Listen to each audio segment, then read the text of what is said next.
Для клуба избирателей эта встреча далеко не первая. Здесь собираются, чтобы обсудить проблемы, возникающие в ходе подготовки к выборам в Государственную Думу Российской Федерации и пути их решения.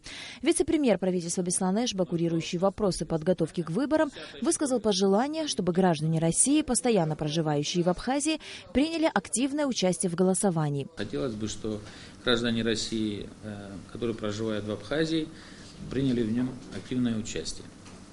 Условия все созданы с помощью посольства Российской Федерации, со стороны абхазских властей. Максимальное содействие оказывается, чтобы был свободный доступ, чтобы каждый смог сделать свой выбор сознательно, понимая, что и акценты тоже надо правильно расставлять ввиду той ситуации, которая у нас есть сегодня, ввиду нашей признанности со стороны Российской Федерации. То есть избиратель каждый должен для себя сделать точный и недвусмысленный выбор, что он хочет видеть завтра, послезавтра и в ближайшую перспективу. Вице-премьер также подчеркнул, что на избирательных участках будут выдавать 2 бюллетеня по партийному списку и по одномандатным округам. По словам посла России в Абхазии Семена Григорьева, на предстоящих парламентских выборах максимально увеличивается количество членов участковых избирательных комиссий. Семен Григорьев также отметил, что избиратели должны иметь представление о кандидатах, которые баллотируются. Существует определенная недоработка со стороны Центральной избирательной комиссии России, со стороны тех территориальных избирательных комиссий, к которым прикреплены наши избирательные участки. Сейчас из 9 избирательных участков такую рекламную информацию получил только 1 участок в 10-й школе.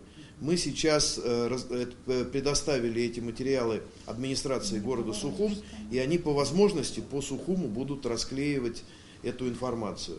Сейчас мы пытаемся в экстренном порядке получить хотя бы в электронной форме материалы по остальным 8 избирательным участкам. Будем их в типографии распечатывать и тоже раздавать администрациям районов. Так что надеемся, что к воскресенью избиратели будут иметь представление о том, за кого они будут голосовать.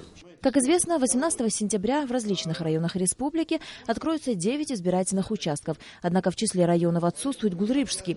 Вице-премьер Беслан Эшба пояснил, что для жителей этого района, желающих принять участие в голосовании, будет предоставлен транспорт, который доставит их до ближайшего избирательного участка. Всем главам администрации дано указание максимально, насколько есть местные районные транспортные подразделения, и помимо этого еще частный найм тоже предусматривается для всех тех, кто захотят поехать. Такое указание есть, это представитель Гулрипского района подтверждает. Такая возможность организована со стороны абхазского руководства. Также может быть использовано выездное голосование для тех, кто не в состоянии самостоятельно явиться на избирательный участок. На Алакове Роберт Ломия, Абхазское телевидение.